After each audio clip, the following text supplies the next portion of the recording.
তো তারপর আরও বিভিন্ন চট্টগ্রাম, আমার বাংলাদেশের প্রত্যেকটা ডিস্ট্রিক্টে আমার ফ্রেন্ড আছে, সবাই আমার কাছে ফোন করছে। গত ঈদে আমার ফোনটা একটু প্রবলেম ছিল, সে কারণে অনেকের সাথে কথা বলা হয় নাই। তো আমার সকল বন্ধুদেরকে জানাচ্ছি পবিত্র ঈদ উল ফিতরের শুভেচ্ছা ও ঈদ মুবারক। তো দর্শক, আরও একটি কথা হচ্ছে যে আজকে আমাদের সোনারগাঁয়, মানে আমরা যদি একটু আকাশের দিকে ক্যামেরাটা লক্ষ্য করি, প্রচণ্ড বৃষ্টি হচ্ছে, প্রচণ্ড ঝড়। ঈদের আমরা বৃষ্টিতে ভিজে ঈদের নামাজ আদায় করছি আমাদের সাহেব বাড়ি ঈদগাহ মাঠে।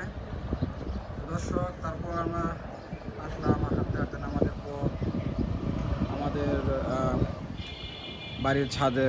তো সেই হিসাবে আমরা কিছু কথা এবং কিছু ভালোবাসা, কিছু মুবারকবাদ জানানোর জন্যে আজকে এই ভিডিওটি পোস্ট হবে। তারপরে ঈদগাহ মাঠে আমরা যে ভিডিও কিছু ক্লিপ নিয়েছি, ওই ভিডিও ক্লিপগুলো সহ পোস্ট করবো ইনশাল্লাহ। দর্শক, সবাইকে আবারও জানাচ্ছি ঈদ মুবারক। আসসালামু আলাইকুম রহমতুল্লাহি ওয়া বারাকাতুহু।